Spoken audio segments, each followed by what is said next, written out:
In today's show, we're going to talk about the Memphis Grizzlies, their season, what happens now in a very interesting off-season, what we look at with these players in the future. Michael Bolton. Thanks, Josh. It's Michael Bolton here, and it's time for another episode of the Locked On Fantasy Basketball Podcast. Let's get to it. Let's get to it, indeed. You are Locked On Fantasy Basketball, your daily fantasy basketball podcast, part of the Locked On Podcast Network.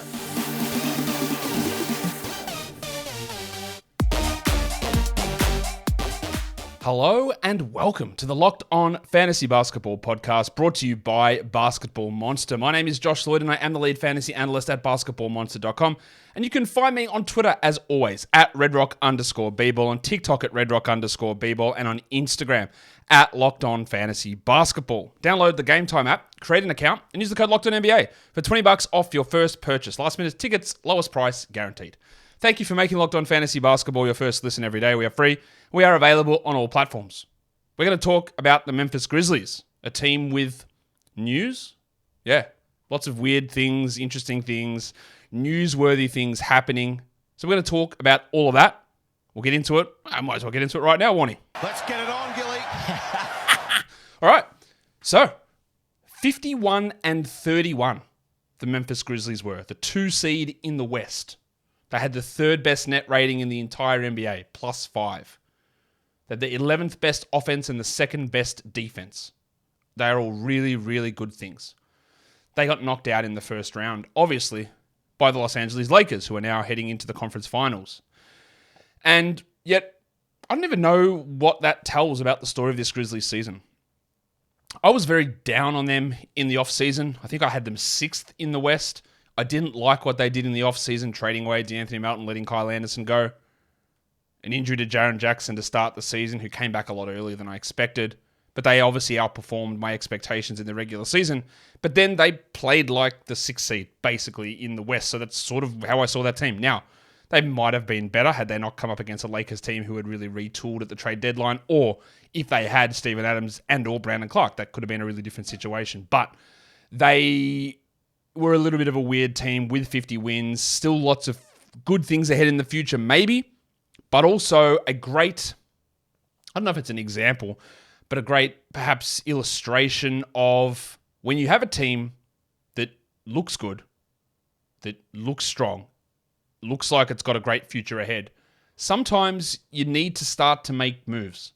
You can't always push it back. You can't always be like, well, we'll just bank on our draft picks. We'll bank on internal development. This will be a linear progression. We'll continue to get better. Because it doesn't always work that way. And there's always going to be something random that gets thrown up. And that's really the story of the Grizzlies. Something random got thrown up. And we'll talk about Ja Morant later on. Their best lineup for the season, according to Clean the Glass of lineups that played over 100 possessions, Ja Morant, Desmond Bane, John Conchar. Yeah. John Conchar. What? Yeah. Santi Aldama and Steve Adams. So, no Jaren Jackson and no Dillon Brooks. That had a plus 26.8 net rating. This is not to suggest at all that Jaren Jackson's a problem. It's not even to suggest that Dillon Brooks is a problem. We'll talk about Dillon Brooks more later on. A lot later on, because he's a terrible fantasy player. So we'll talk about him later on. But that is just an interesting thing to bring up because we can talk about who replaces Dillon Brooks. I don't know whether it'll be John Conchar, and I'm not going to go into detail on John Conchar today. They've got too many players to go into in depth, and he's not going to be one of them. But he could be a real option next season. They had plenty of positive lineups. They had one that was plus 24.6 that included Jaren Jackson, that included Dillon Brooks, that included Brandon Clarke. It was the Morant, Brooks, Bane, Clarke, Jackson. So, to say this was the best lineup and Jaren's not there, it doesn't tell you the huge amount because, again, they had a lineup that was a plus 24 that had those guys in it. They had lots of really strong lineups. In fact, out of all their lineups that played over 100 possessions, only 2 of them were negative. One of them was Morant, Kennard, Brooks, Aldama, Tillman, and one of them was Morant, Brooks, Bane, Jackson, and Tillman, which was just a negative 0.4. So they were obviously really, really good all season. Let's talk about upcoming free agency. This is where we do get to talk about your mate Dillon Brooks. The world. At the moment, they are $5 million over the salary cap projection in cap space. Right, we know Well, the two things they've got there, Xavier Tillman, Xavier Tillman, the cashier. He has a team option. Pretty sure they'll pick that up. The other one is Dillon Brooks, who's an unrestricted free agent. And then there was that report from Shams Charania, which came out saying that under no circumstance will Dillon Brooks be brought back, which is a wild thing to tweet. There was a lot of debate about, well, there's no way that the Grizzlies said this. This has to be Dillon Brooks' side. Then, of course, Dillon Brooks' agent came out and said, bro, we didn't say this. This is not us leaking this. This is not right at all. So where did that come from? Was it the Grizzlies? It was just a wildly weird thing to come out, and it was unprofessional. And I don't know where the unprofessionalness comes from. Was it Brooks? Is it his agent lying? Because if it was, that's unprofessional. Was it the Grizzlies? Because if it was, that's unprofessional. Was it the reporters?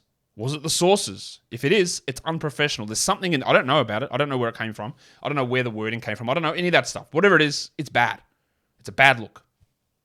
Now, I never thought that I'd be put into a position where I'm defending Dillon Brooks.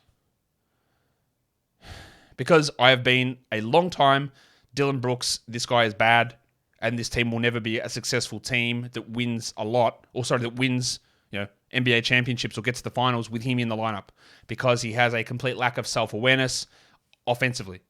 But he's also unbelievably good defensively, and he's always shown great impact stats. My thing with him was pull your head in, do something different on offense, and you can be actually a really, really good player. But you showed no ability to do that, which is also maybe a little unfair, because this season Dillon Brooks did drop his usage down. He did rein it in a little bit. But then the reports are he wants to go to another team where he gets a larger offensive role, which is absolutely insane. There are plenty of people making the jokes, and Dillon Brooks will play in China next season. There is absolutely zero chance of that. Dillon Brooks will be on an NBA team in a sizable role. I don't know how you get through to him. They did not say we'll get rid of him because he antagonized LeBron. That's not what it's about. It's just another nonsense thing. And his softness of not talking to the media after talking shit all the way through is really frustrating. And I know people say, who cares? He can choose not to. Yeah, cool. And I can also choose to say that it's soft as shit and it really is a bad look. And he will be on a team. There's no questioning that. He will be on a team. But he was able, he is still a useful player, and there is still a perhaps good player in there if he pulls his head in. And I don't, the talking shit stuff, all right, calm down. That's all well and good. But it's not the reason, I think. It's part of the reason. It's not the sole reason. Him dissing LeBron is not why the Grizzlies said don't come back. It's that, again, part of the problem, I think, is what are you doing offensively? Why are you hijacking possessions with an inability to shoot completely, paired up with the complete distraction that you tend to provide at times? And they just think they can do better. I don't know how they're going to do better. I don't know how they replace him. Do they just hope that it is John Conchar or Zaire Williams? Or heaven forbid they think David Roddy's ready for that role, which he's not. Do they think one of their draft picks will get there? I don't know. I don't know how they replace it. It's going to be interesting to see. As for Brooks, he will find himself in a role that's, I think, pretty sizable, but he'll still probably be the same Dillon Brooks. Let's look at the draft. They got pick 25, which according to my updated mock ADP, which I updated again today, that will be Bilal Koulibaly, who is a wing from France, plays with Wembanyama on Mets 92. Some people have him wildly high. Some have got him low. Can't wait to talk about him. I think we're actually going to be talking about him in the, in the prospect analysis shows this week. They got 2 second-round picks, 45 and 56. That would be Terrence Shannon Jr. and Tristan Vukcevic. I think that's how you pronounce that, Vukcevic. I don't have huge amounts to say on those guys at this point. That pick 25, let's see. I've been very full of praise for the Grizzlies and their front office at times for the draft. I haven't liked their last two drafts. Zaire Williams, David Roddy, didn't like that. I did like Kennedy Chandler, but they've already waived him. And I did like Jake LaRavia, but they didn't play him. So my disconnect there is, hey, I like you getting those two, but you just didn't use them at all. And then I don't like the Roddy or Williams pick. So I've sort of soured a little bit on some of their front office decisions. Bingo Bango asks, he'll ask a generic question. Who do you see not being on this team next year? And what is the upside downside of a different situation for said person? People, well, the obvious one here is Dillon Brooks. All right, that's very obvious. I don't think that we'll talk about Ja in a second. I don't think there's any way that Ja Morant is traded off this team. I don't think there's any reason at all. I just don't think that's going to happen. Dillon Brooks will not be on this team. Desmond Bane will. Jaren Jackson will. Steven Adams probably will. Aldama probably will. I could see guys like Conchar or Williams being gone. But as for Brooks, who is the guy that is definitely going, he will be in a situation again, I think probably a little bit less in terms of minutes next season, but that opens up big opportunities. But we can't really assess that until we know exactly who it is that joins this team, what they do in the draft and free agency. But there is an opportunity for Zaire, for Johnny Conchar, to step into a large role and to be, maybe not Zaire, but 30 minutes of John Conchar is fantasy relevant. I'm not sure you'd want to go into the season with him there, but they could be. All that, of course, is complicated by Ja Morant, who we'll talk about later on. Today's episode is brought to you by Game Time. Buying tickets to your favorite events, it doesn't need to be a stressful event. It shouldn't be a stressful event, to be honest. Game Time is the fast and easy way to buy tickets for all sports, music, comedy, and theatre near you. They've got flash deals, last-minute tickets. You go on the site, you can see the images of the view you have from that particular seat. You can find whatever event is in your area with a low price guarantee and event cancellation policy, job loss protection policy as well.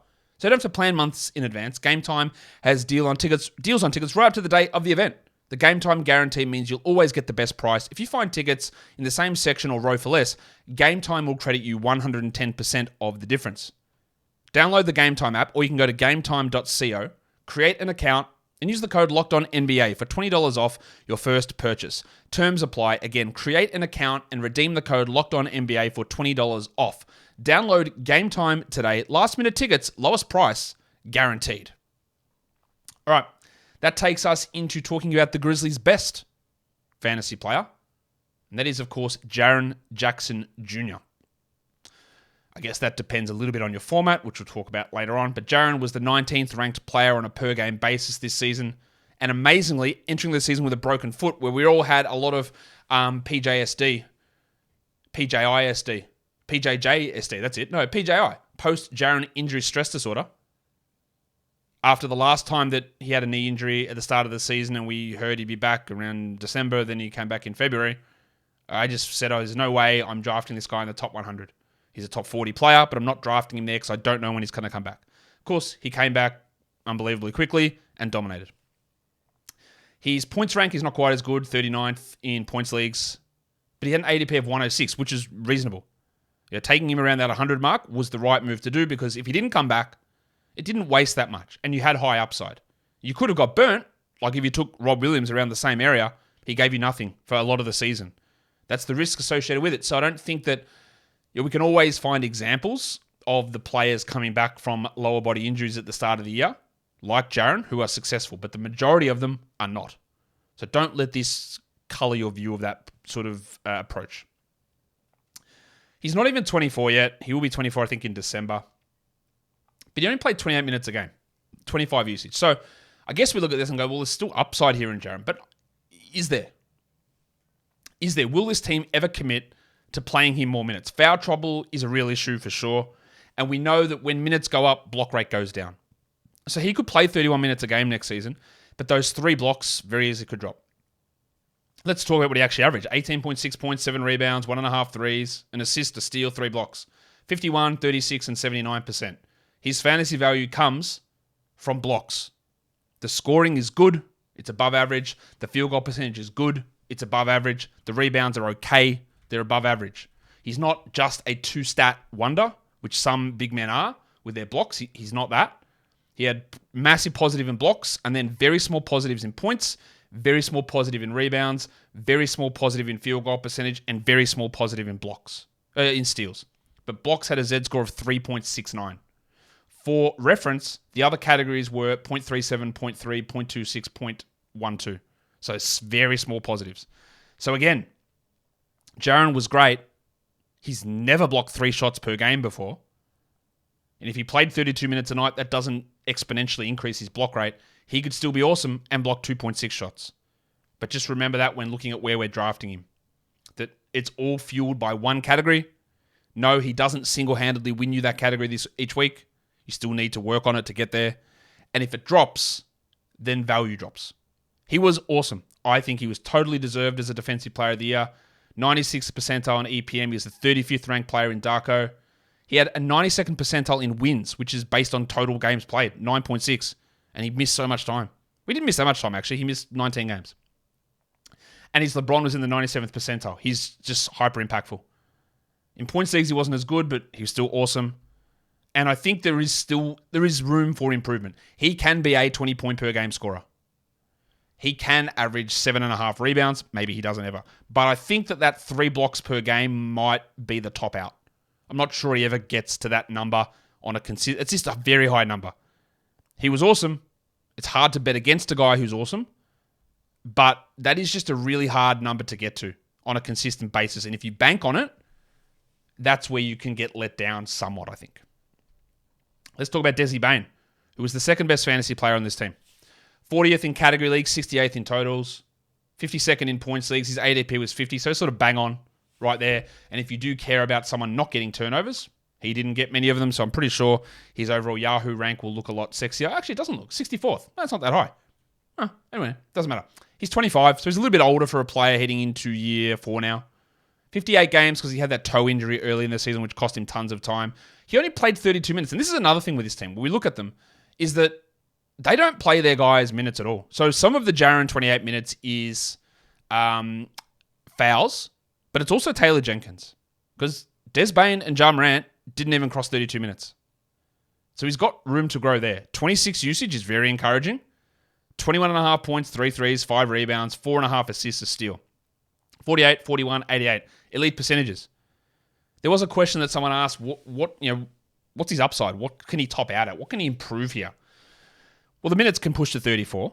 They should. I don't know why they don't, but they should. But will he ever be... Okay, so 24 points is reasonable. And especially next season with, again, burying the lead, Ja's not going to be there to start the season. Brooks isn't going to be there. But again, with Brooks, he only had 21 usage. And a lot of that 21 usage is buoyed by the minutes that he plays without Bane and Ja and Jackson. So Brooks wasn't stealing everybody's shots. I know that the discourse around Dillon Brooks is, it's fun. I get it. I've hated on Dillon Brooks for years. But I try and be, sometimes successfully, sometimes not, I try and be as accurate as I can in giving criticism and praise to players. I try my best at doing that. And if I'm going to be critical of Brooks, and I am a lot of the time, I also have to be realistic with it when talking about the fact that when he did play in lineups with those guys, they played 402 minutes together. This does tie into Bane. It's not Brooks' thing. But when Bane, Jackson, Morant, and Brooks all played together on the court, Brooks had a 15% usage. So there are a lot of people who go, well, with Dillon Brooks gone, that means everyone else is getting more shots. And that's not really true. Because it is very possible that the person that replaces Dillon Brooks in that lineup is higher than 15 usage. Maybe it's not John Conchar would be like 10 usage, but maybe someone else comes in and they are higher than 15 usage. So it's not a game where, Brooks' shots are gone, Bane and Jaren's go up. Now, a very different story is, of course, without Ja there, that means those shots need to go somewhere because Ja's got a gigantic usage. Where Brooks didn't. Remember that. Brooks did not. For all of his faults, he did not have a big usage. His advanced numbers are all pretty strong. He was actually ranked 37th in Darko, +2. Just a really very positive player. And he will get a boost early next season, no problem. The assists will probably rise. The points will probably rise. He might get a hit in efficiency. He'll probably play some more minutes. I think there is going to be, ADP 50, he will be drafted higher than 50 next season, Bane. And I think that's probably the right call.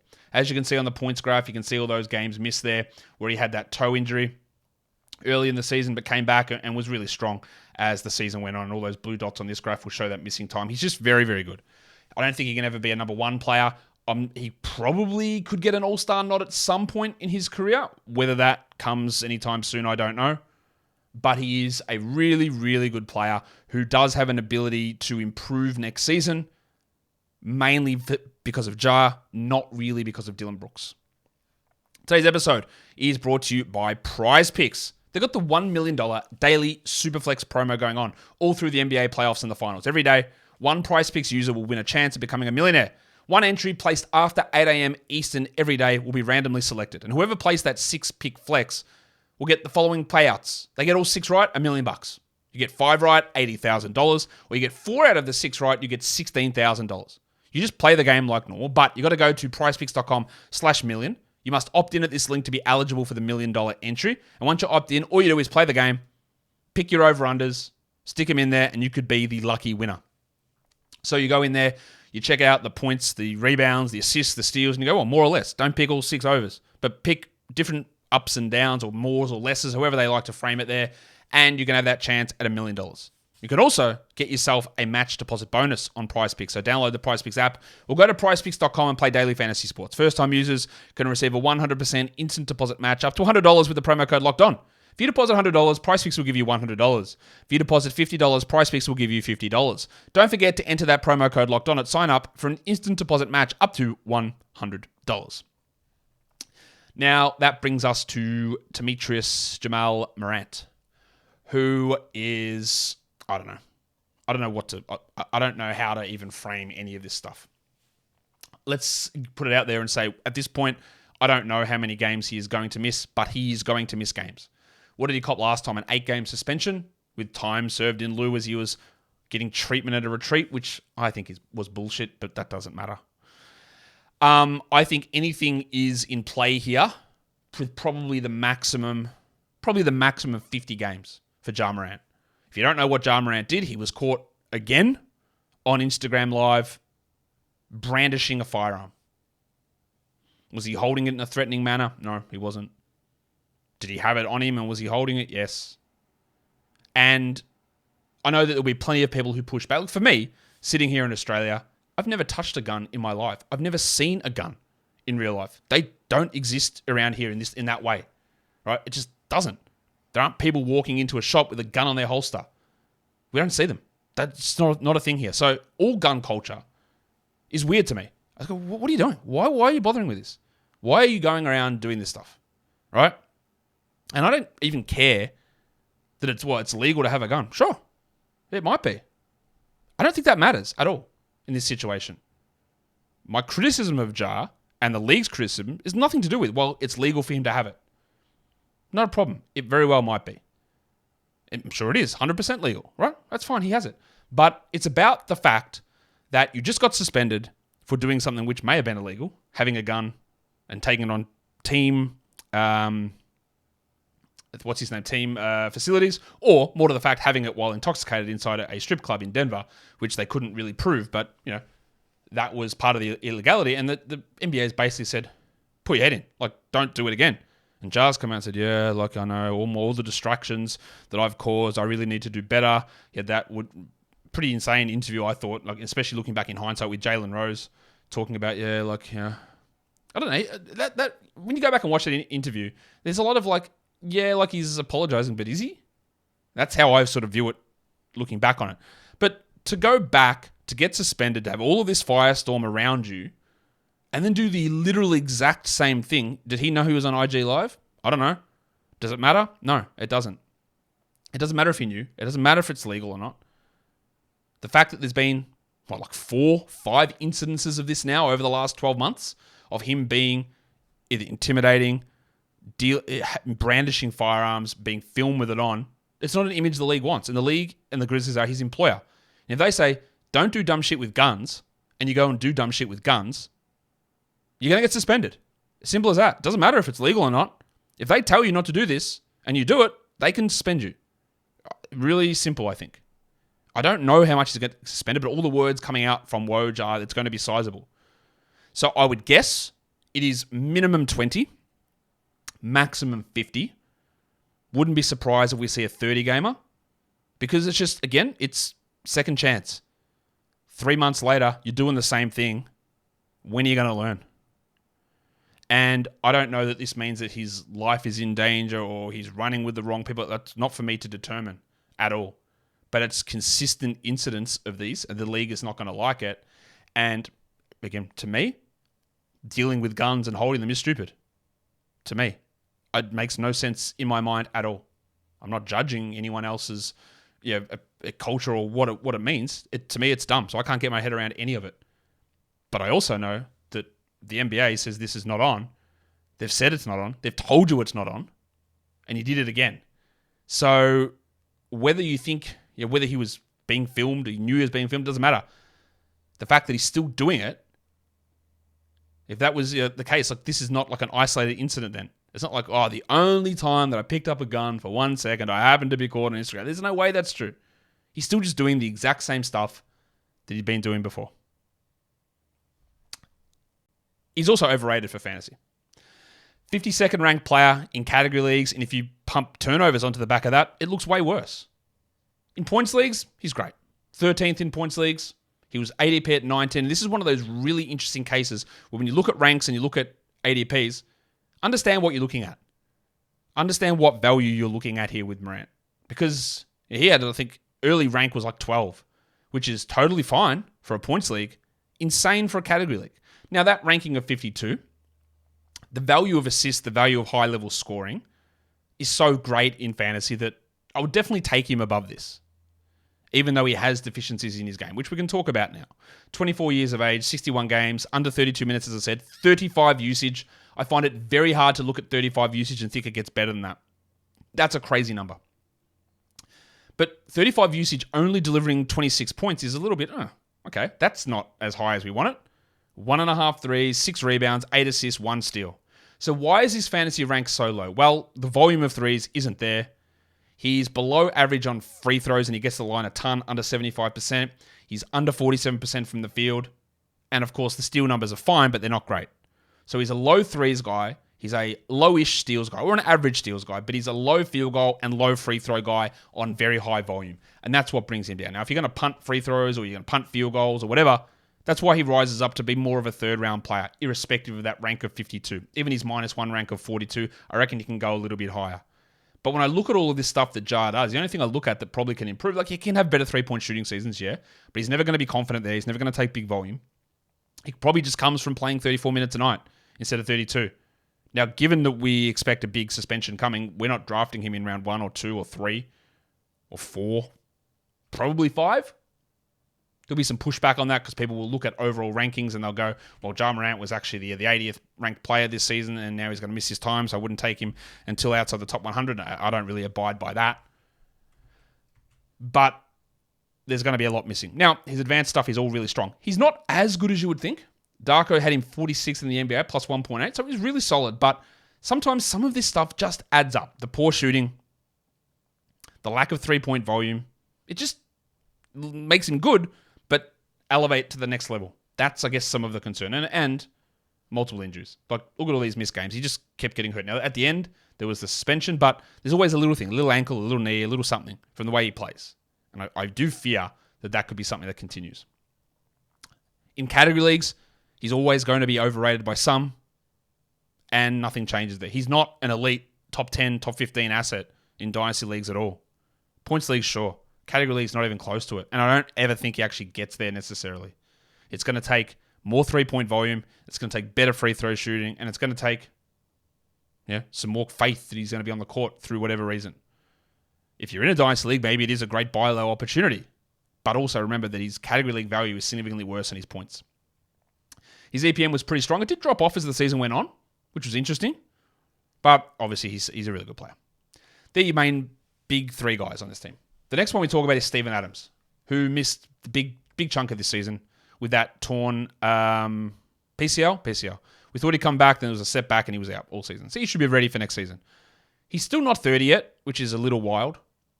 He was 148th in categories, but one of the biggest discrepancies I've seen, the biggest ones are going to come when we do the Bucks, between category rank and -1 rank. 148th in category rank, 73rd in -1 rank. Because he was so bad, because he shot 36% from the free throw line. That's horrendous. He was 92nd in points leagues. I probably underrated him heading into the season. I didn't really even think he was draftable. I didn't really think there was much upside in him, but he played awesome, honestly. 27 minutes a night, 42 games, 15 usage, 8 points, 12 rebounds. His rebound numbers were unbelievable. And he also got his block numbers back as well, 1.1 with 0.9 steals and 60% shooting. So he's again one of those centers, a 3-cat guy, close to a 4-cat guy, 12 rebounds almost, 60% shooting, over a block, and almost a steal. 8 points, no threes, 2 assists doesn't get you there, and then 36 from the line. Like, that's horrible. You got to be punting it. Not a huge volume, but yeah, that hurts his overall value, and it probably skews how important he could be. Impact-wise, the numbers love him. 93rd percentile in EPM, 30th in Darko, not 30th percentile, 30th ranked player, 72nd in LeBron. He's just a really big impact guy, and losing him hurt this team a ton. For as good as Xavier Tillman was at times, Adams is way better. I guess if your team's relying upon Steven Adams to make you good, then there's something more you got to address with your team. You can see how much time he missed there towards the end of the season on that points graph. Like, he's not a guy that I'd be super interested in drafting, but towards the end of a draft, around pick 100, understanding the free throw discrepancy there and understanding what he brings and what I need, and some of that's just going to play out depending on what other players go in that area, he looks like he could have another season that's not far off. We hope that he's able to stay healthy, though, and that the knee doesn't bother him too much. Also, yeah, if they did make a move and that required them moving on from him, I don't think that would be a killer to his value, or it would be something that would block a deal that they make. He's good. I don't think he's that good. I think their future still is Jaren at center. But maybe that doesn't actually come to fruition. Brandon Clarke we'll quickly talk about. He's not going to play next season, pretty much most of next season, torn Achilles. 155th this season. He had an ADP of 100. Now, he was a guy that early looks in like August, I was like, all right. He's ranked like 120th. I think we go 90th with him. We get some really good value while Jaren's out. I thought, wrongly, that he would start. And then I talked to Joe Mullinax of Locked On Grizzlies. We had him on as one of the first team preview shows, and he said they're not going to start Brandon Clarke. They want space in there, so watch for Santi Aldama or Isaiah Williams. I went, oh, shit, that's it then. Like, we moved way off him. And then the ranking for him started to come way in, and I was way out. And in the end, that reverse course was correct, because nothing changed with his role at all with Jaren out. He was exclusively a backup center. And then, when Steven Adams went out, he was still a backup center. They played Xavier Tillman over him. Everything I saw this season, yes, the Achilles hurts, makes me think that they think Brandon Clarke is a backup center and nothing else. Although the Clarke Jackson lineups, they do tend to work, but there was some weird coaching disconnects there, I thought. 155th in category leagues, 177 in points leagues, just a hugely disappointing year. He's 27, he averaged 10 and 5, 0.6 steals, 0.7 blocks, 66 and 72. One of those guys, again, that does get elevated at times in fantasy ranks due to A, no turnovers, and B, really, really high field goal percentage. 66% is huge, but everything else, 10 points is nothing, 1 assist is nothing, 0.6 steals is nothing, 0.7 blocks is below average, 5 rebounds is probably marginally above average. There's just nothing super standout there. And I used to be a relatively big Brandon Clarke fan, but I've soured on him a little bit from a fantasy perspective. Again, but he's just not going to play next season. So look at his metrics. They're all relatively strong, really solid backup player, really still good player, but I'm not sure he's ever going to develop into a big minute starter, especially not now with another year gone in his career. He was starting to play better when the injury hit. That was when Adams was out, and he was getting a little bit more run. Him and Tillman were sort of going back and forth, but still they were going to Tillman a lot more. He's sort of an undersized big man who will be better suited to being a 4, but he can't shoot. So it sort of puts him in no man's land. And that brings us now to Tyus Jones. Speaking of backups. Now, Tyus Jones was a player who ended up the season ranked 158th, 154th in points leagues, and ADP of 140 is 27. He played 24 minutes a game because of injuries to Ja or absences from Ja. He played 80 games, 18 usage, and he is going to be, you would think, the starting point guard for this team. But there are lots of talks around this team looking to make upgrades. OG Anunoby is a name that comes up all the time. And in that sort of deal, you would expect that Tyus Jones would be included in it. Now, I don't think that this team should look at this and go, well, we can't trade Tyus now because Ja's going to miss 20, 30, 50 games. If you're making a deal to get yourself better for the next 2 to 3 years, through whether that is OG Anunoby or Mikal Bridges or whatever it is, you don't care. You move on from Tyus Jones. You don't go, well, we actually need Tyus for 30 games, so we don't make the move. Yeah, it would leave you in a weird spot, and you have to try and find a point guard in free agency to fill in that gap, but they can be available. So Jones is not absolutely locked in to being a starter for a big chunk of next season. Now, he's going to be draftable. He was like a top 60 player in starts that he had last season. He averaged 10 points, 5 assists, a steal, 1.5 threes, 44 and 80 is his percentages. He's one of the best, if not the best, backup point guard in the NBA. You probably don't want him being your starting point guard full time. But if we do hear that he is the starter for this team, we will draft him in the 80s or 70s, I'm guessing. Understanding that you do that, you get 40 games out of him, 50, whatever it is. And then he probably becomes droppable in fantasy playoffs. It's a hard thing to do, and that probably does push him down a little bit, but sometimes you just need that production. You need to get there, and then you move on and make decisions after that. So he's got a huge opportunity up ahead of him, but it's not locked in stone, I don't think. You can see that that spike in blue line, that fantasy points graph is the same time that Ja got suspended. No surprise. Whenever Ja was out, this guy put up put up very, very good numbers as a consistent thing. He doesn't have top 20 upside or top 30 upside. Top 50, top 60, maybe. Probably top 60 more realistic. Probably settles in around 70.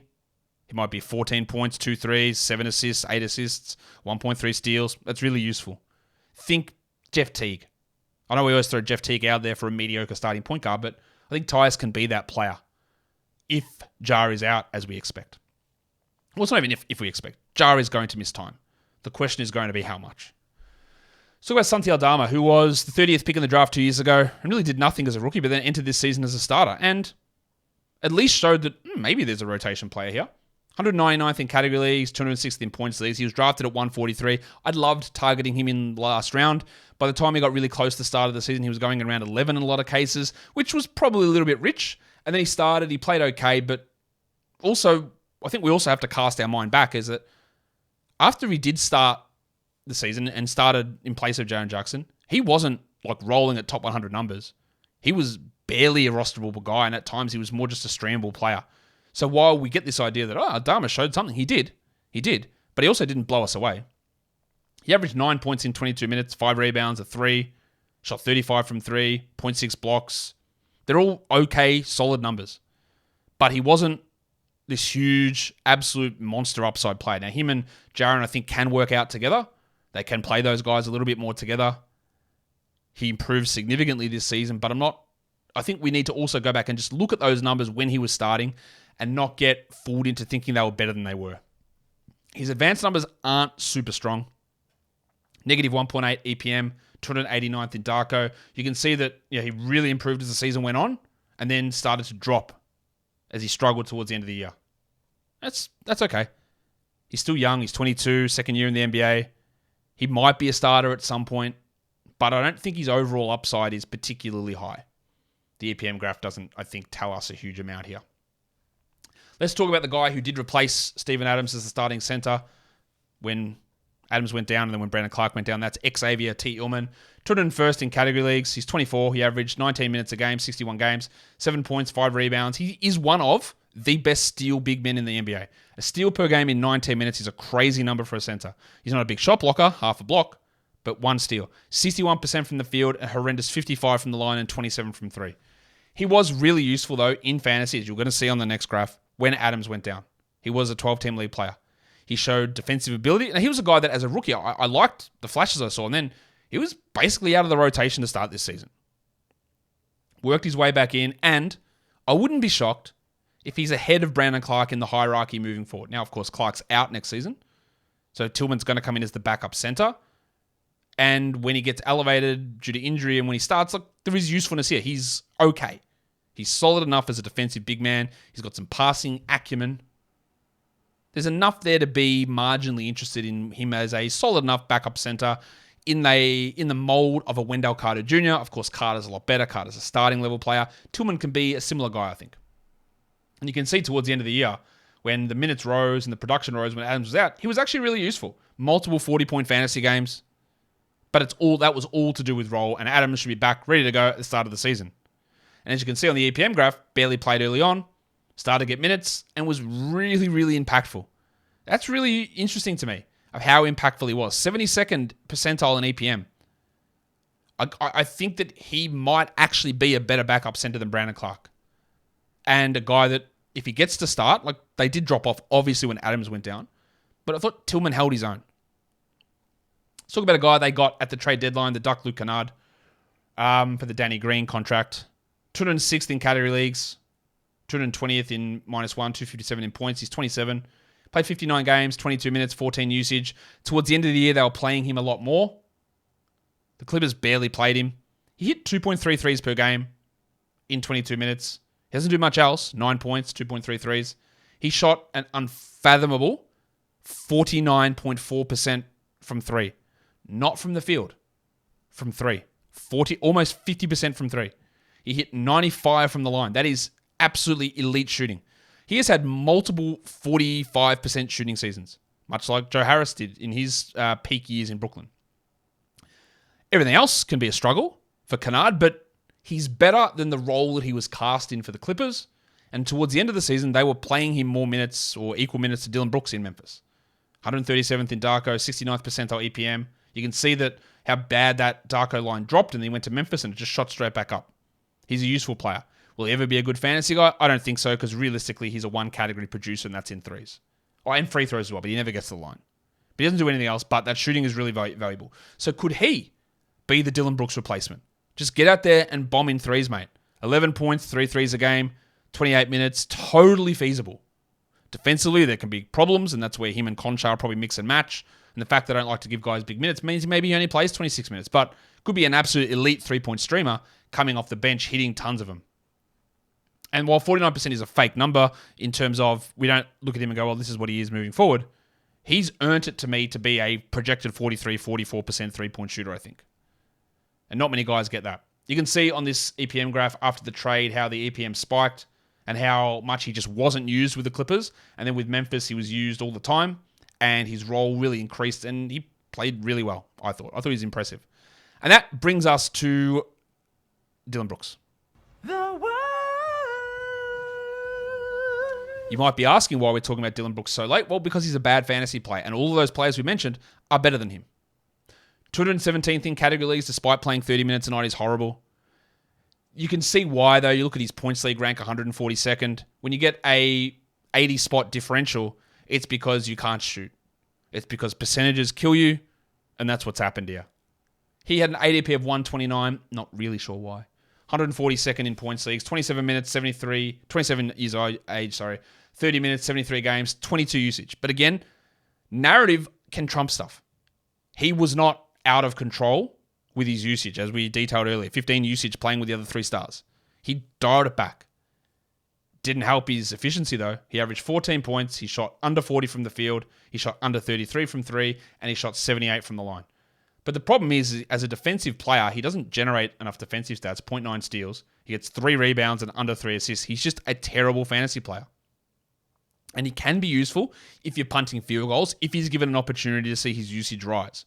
But every team has seen that and said, no, that doesn't work for anybody. We want him to be a low usage player who goes and defends and hounds. He thinks he needs to do more. And even that 21 usage is probably too high for what he actually is as a player. He's just never going to be, even at age 27, he's never going to be a player that I would be ever interested in category leagues. This 30 minutes a night is probably as high as it gets. His advanced metrics are all pretty good. 79th percent or 74th percentile EPM, because he's like 95th in defense and 40th in offense. 80th in estimated wins, 165th in Darko. Look, these are big positive contributions. He's still a really good player, but the part of the problem with the Grizzlies is the mental disconnect with the nonsense that he talks, but also understanding your own abilities and your own offensive role hurts the team often more than the positive he brings defensively. And that's why they move on from him. Not because he disrespected LeBron. It did go pretty south quickly for him, though, towards the end of the year. Look at how bad that EPM graph drops off at the end of the season. He was horrible. No denying that at all. And he's not going to be a draftable player. The last guy I want to talk about is David Roddy Piper, who, again, there are other players who I could talk about on this team, but I'm not, because I'm going to run out of time. I'm not going to talk about John Conchar. I'm not going to talk about Zaire Williams, Jake LaRavia, or even Kenny Lofton, who, by the way, Kenny Lofton had 40 points in that last game of the season. He's not a legitimate starting upside player. He's not really even a legitimate rotation guy, I don't think. He scored a lot in that one game. They converted him from a 2-way contract to a full-time contract, but overall, he's not really an NBA player, I don't think. I'm not convinced David Roddy is either. 372nd in points leagues, or in category leagues, 332 in points leagues. That ADP is definitely incorrect. I didn't mean to put that there. I forgot to adjust that. He wasn't drafted anywhere. 70 games played, 18 minutes, 17% usage, 22 years of age. They invested a lot in getting him minutes. I don't really know why I didn't value him that highly. I didn't think he looked particularly good out there. He shot 31 from 3, 43 from the field, 63 from the line, so horrible efficiency. He averaged 7 points with 0.4 steals and 0.3 blocks. Part of his appeal was some good defensive numbers in college. That never translated. And his advanced stuff is all just disgusting. 6th percentile estimated wins, 3rd percentile LeBron, 19th percentile EPM, 493rd ranked player in Darko. These are all, you are one of the worst player in the league type numbers. Yet they started him, they gave him a lot of minutes. Now, as a rookie, it is very common to be bad. This is a new level. This is not a new level. This is a level of bad that's very bad. I think they're going to give him minutes again. He's going to be part of the rotation, but I don't know what he is. Like, what is he? What is his upside value here? What does he become? Can he ever, I think they hope that he could become PJ Tucker with a little bit more offensive juice. But I don't, he's not as strong. He could be. He's not nowhere near as good of a defender. But that could all come in 3 to 4 years' time. I just don't, I think what I saw from him this season was not impressive. Not writing him off. It's 1 year. He's got a couple more years to do something. But I think that some of their faith in him was a little bit misplaced. And we'll see how long that lasts. He had some okay moments during the year, but overall, he was just a negative most of the time. He struggled a lot in the playoffs, which is to be expected for players like this who are young. So we'll see. Big opportunity next season again could arise. They play him at the 3. Weirdly, he'll be back up 4 with Brandon Clarke out a lot as well. That'll help there. I guess even though Aldama's still around. I just do not see it with him. Happy to be proven wrong, but I don't see it with David Roddy. And that'll do it for me today. Tomorrow, the NBA lottery. I'm so excited for it. I can't wait. It's going to be awesome to see. And I will do my first NBA draft, mock draft after the lottery with the correct order in place. And a spoiler alert, Wembanyama's going 1. I'll tell you what's going to be funny, right? If the Pistons win the draft lottery, we all know Wembanyama's going to go 1. But there are going to be leaks come out. The Pistons are really considering all their options. Troy Weaver's really enamored with Brandon Miller.